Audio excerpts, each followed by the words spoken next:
Chicago, the Clippers, the Heat. What are your thoughts on what Russ should be looking at here? Yeah, the Chicago and the Clippers aspect are you're linking him to his more glory days and people he was connected to, which is Paul George, who has publicly advocated, which you very rarely see, right? Right. For Russell Westbrook, and then Billy Donovan in Chicago, and you mentioned Darnell, writing a story about that. Darnell also covered Russell Westbrook in Right. Oklahoma City. He knows that connection. The Miami one, you don't have a former coach or player necessarily, but like Miami's environment does seem very Russell Westbrooky, right? I mean, he keeps himself in elite shape. He's like OCD on his like preparedness for games, and I feel like him and Pat Riley might butt heads, but also love each other. You know how like a lot of the players that succeed in the Heat environment, even Jimmy Butler, we could say, who has succeeded in his Heat career, like he has his dust ups with Spoelstra and Riley, even, but it's like it's out of like tenacity of competition, and Russell Westbrook's mindset fits what Miami is about. Now, is Russell Westbrook, can he help them on the court? I don't know, but Kyle Lowry's been a disappointment, and they do need help. Like they seem like they're spinning their tires a little bit. So I like Miami as an option. I like Chicago just because, again, like they kind of need a jolt to life. I'm not saying Westbrook will definitely give it to them, but it's at least worth a shot at a minimum prorated deal. Whereas the Clippers, I don't like the fit personally.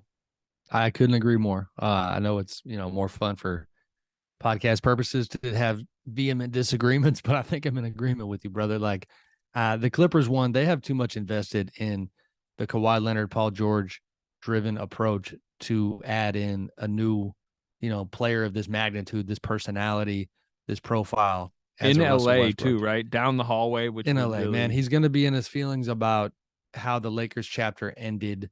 The media, I mean, even the media components later, like you're going to be looking at a lot of the same faces who go to Clippers games and Lakers games. You don't get the clean cut from that chapter. You're going to, have hard feelings left over that are, I think, a little more fresh because guess what? You're still playing inside crypto.com arena. The Chicago one, you unpacked the Heat one really well. And I do agree, like Heat culture, in a lot of ways is got a lot of kind of common threads with Russell Westbrook culture. Pat Riley, more than anybody in the league, feels like, give him a 800-pound giant, he can tame it. You know what I mean? That's kind of how he's wired because he thinks he can connect with guys on a championship level. I would enjoy seeing that. The Bulls one though, and I was around like you were, the Thunder chapter with Billy Donovan and Russell Westbrook. It's a really good partnership. You know what I mean? Like a really, really strong connection between those it's funny. guys. Both of his Thunder coaches, Donovan and Scott Brooks, Yeah.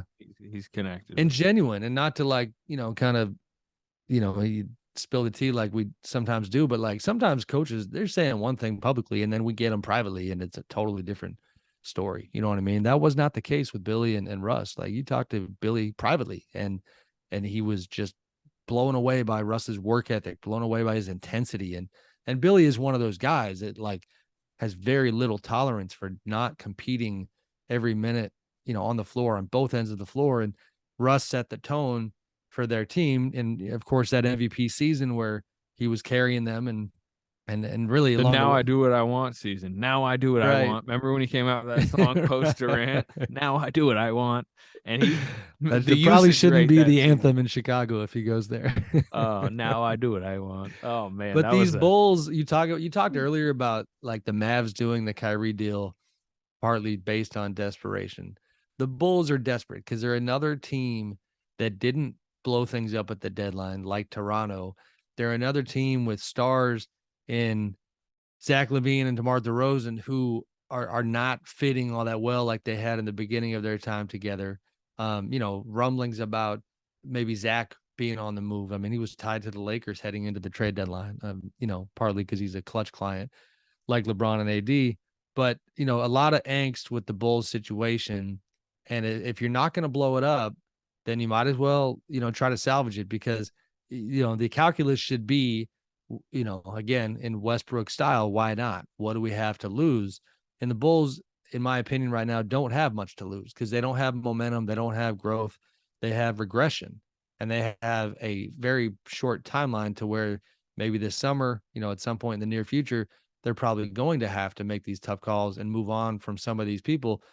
I mean, what better way to take one last flyer on a guy who might be a game changer in Russ, because you have Lonzo Ball out, you have a void, and I'm stealing some of this from Darnell's column. You have a void in leadership qualities, a void in intensity, a team that is playing lackluster basketball too often, so you might not have the prettiest version of the game when Russ is out there, but you're going to have the intensity and some of those things that they're missing.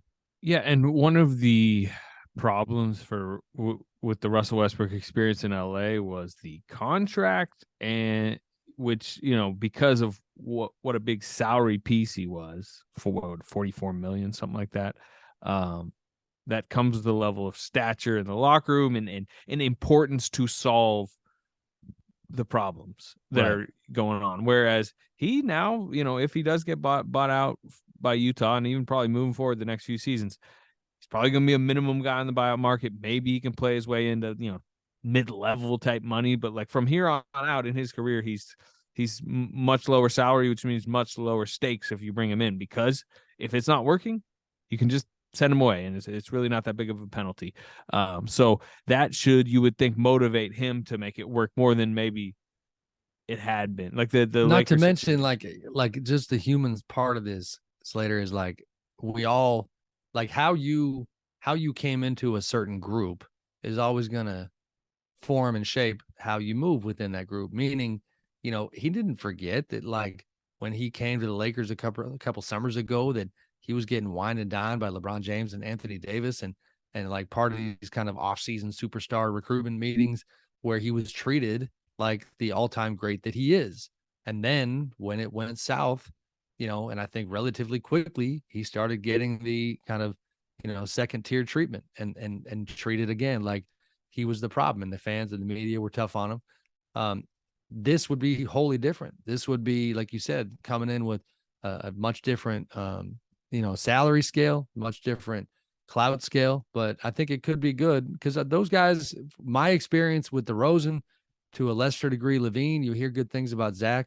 I think they're personality wise the kind of guys that are going to show him respect, let him have his space and let him have his role if they go that route and do something with him.